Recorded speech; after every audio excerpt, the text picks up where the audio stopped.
So here I was sitting in a train to Munchen thinking I finally got my luck on my side. After morning struggle, I think I deserve a little bit time off.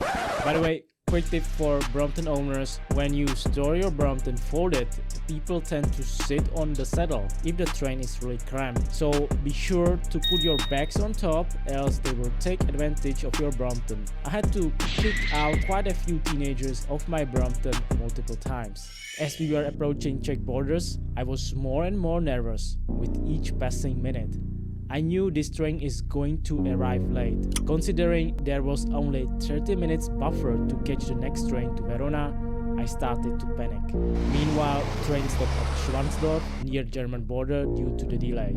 Originally, train would connect to the new locomotive, and then we would continue on our way to Munchen. Instead, the locomotive took off way earlier, so we had to change trains. This new train didn't have bike carriage, so I stood in the hall with all my stuff for the next 3 hours. And to make it worse, a group of confused Brits boarded on train, and they literally stood in the hall for 1 hour shouting at each other, arguing which way they should go, where is the first class, and all of them had oversized luggages, so you can imagine my frustration. At this point, my train was delayed by 20 minutes and we were still 4 hours away from Munchen. There is no way we could make it in time based on the current progress so far. So I just sit in the hall next to my Brompton, hoping for the best. There was no air ventilation and it was hot as hell. But I took the situation as it was and started to look for camping spots in Munchen. 4 hours later, to my surprise, the German train somehow caught up with the schedule and we arrived exactly 5 minutes late at Munchen train station. A huge train station with more than dozens of platforms. I quickly found my next train and jumped on board. But to my disappointment, there was no bike carriage, so I had to stop my Brompton by the doors. I sat down on a random seat even though I knew I didn't have a proper seat reservation. And of course, I was kicked out of the seat soon after as the train started to fill up. In the end, I had no choice but to stand in the hall again. But at least I was moving in the right directions towards Italy. A few minutes later, I saw a train conductor, German train conductor, asking passengers for seat reservation, and I began to panic again. But there was nothing I could do. He was approaching me, and when it was my turn, I calmly pulled out my reservation ticket that was valid for earlier departure and handed it to the conductor. He looked at the wrong departure time, paused for a few seconds, looked at me, and then returned it back saying it was okay. I was so relieved and probably lucky that he let me stay on train. I paid for a reservation after all, just for a different departure time, so no harm done. And getting on later train might not have been my mistake after all, even though it was. I pulled my lucky string again and could chill for the rest of the ride. As the train crossed the Alps and Italian border, the train was getting emptier, which means I could sit on a random seat and watch the mountains passing by.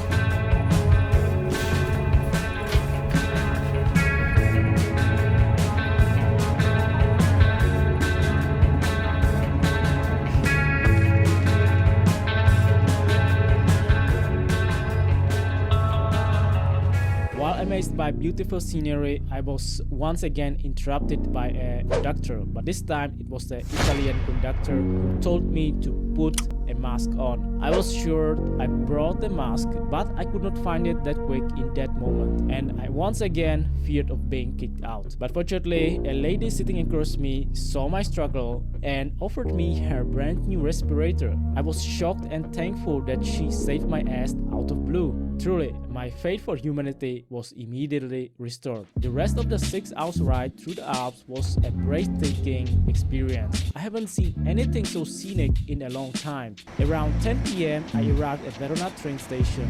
I was so happy I could unfold my bike and start cycling. I was welcomed by a warm summer weather and busy Italian streets.